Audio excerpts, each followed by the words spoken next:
Native American children are now being targeted. Why would anyone do that? Well, there's a reason why.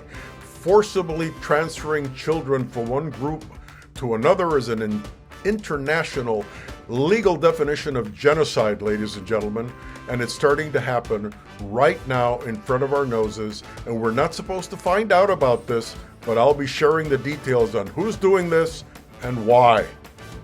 Taking children has been one strategy for terrorizing Native families for centuries, from the mass removal of Native children from their communities into boarding schools to their widespread adoption and fostering out the mostly white families. It's what led to the passage of the Indian Child Welfare Act, ICWA of 1978, the touchstone legislation that aimed to reverse more than a century of state-sponsored family separation. Welcome to The Naked Truth on the USA Podcast channel, the program where I share the important notes of the day from newspapers, magazines, social network, radio, and television in the United States from my Hispanic point of view that impacts all Americans, not just some. I'm Juan Andres, also known as Senor USA. Attacking non-combatants, especially children, to enable the conquest of land by destroying the family and therefore indigenous nations isn't unique.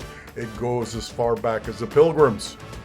Yet the spirit of George Armstrong Custer still haunts the fate of Native children even today. And when I get into details of what's happening right under our noses, you're going to say, oh my goodness, nothing's really changed. General Custer of the 7th Cavalry was infamous during the 19th century Indian Wars for riding into an enemy camp, holding Native women, children, and elders hostage at gunpoint, and forcing the tribe to surrender. Nowadays, the fight has shifted from the battlefield to the courtroom, and Cherokee journalist Rebecca Nagel shows how corporate lawyers and right-wing think tanks like the Cato Institute have teamed up with non-Native people and families to not only dismantle the entire legal structure, protect their Native rights, and so far they've had important victories.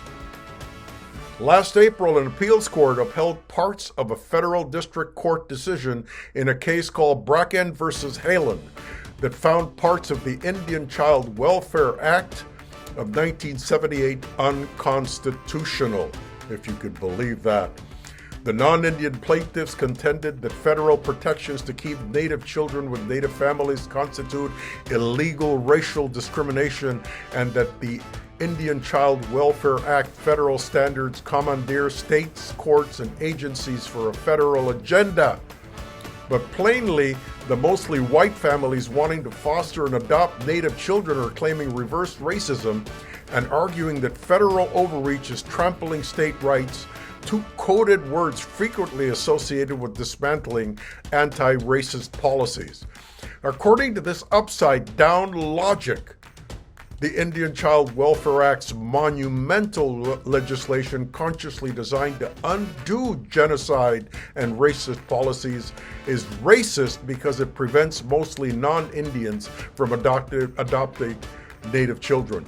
The thinking is as old as the civilizing mission of colonialism, saving brown children from their brown parents. Court records show that 2 of the 3 non-Indian families in Bracken have successfully fostered or adopted Native children despite the Indian Child Welfare Act protections and with tribes agreeing to the adoption, but they still claim discrimination. You ask yourself, why is that? They got what they wanted. Why are they claiming discrimination if they got what they wanted? Well, a mountain of evidence suggests that Native families, particularly poor ones, are the real victims.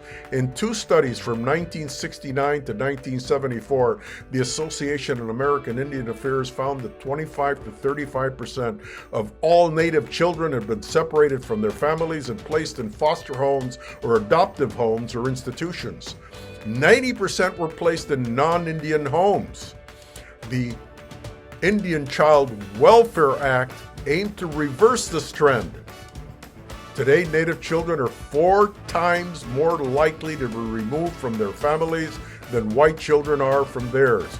And according to a 2020 study, in many states, Native family separation has surpassed rates prior to the Indian Child Welfare Act. This is mostly due to states ignoring and flouting Indian Child Welfare Act requirements.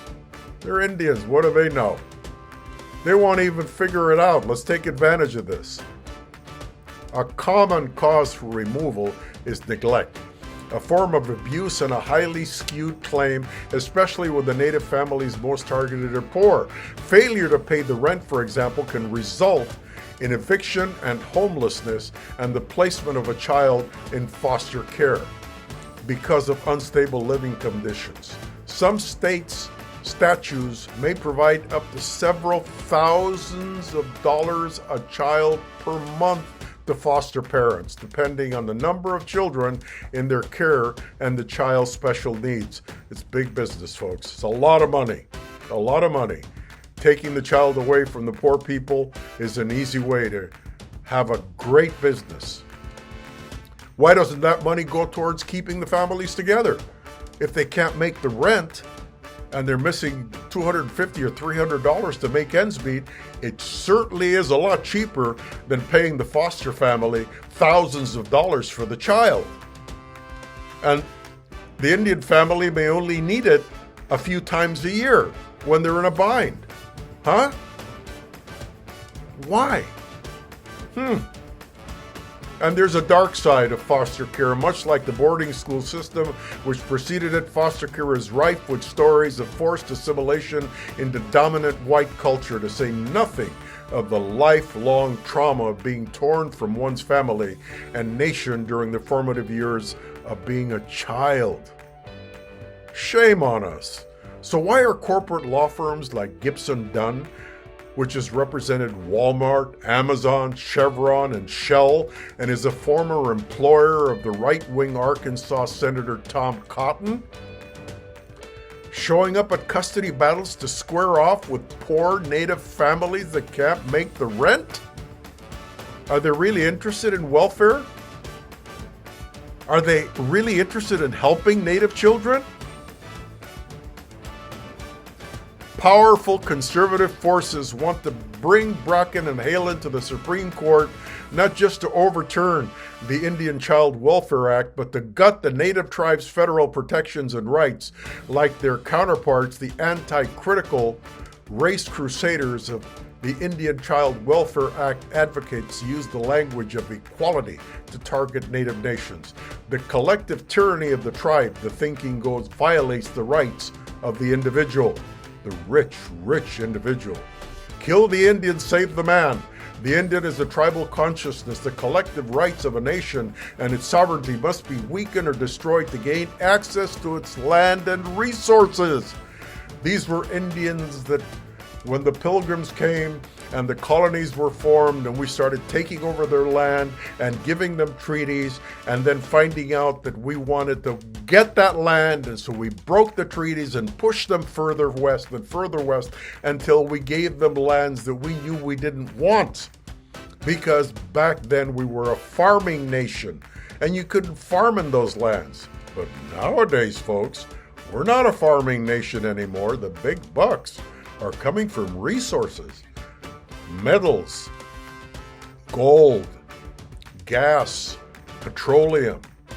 Oh, there's a lot of stuff under those lands that were thought were worthless. How do we find a new way to bamboozle these Indians out of that land and get access to the money? They certainly don't have a right to it. Let them stay poor. That's the thinking. It's shameful.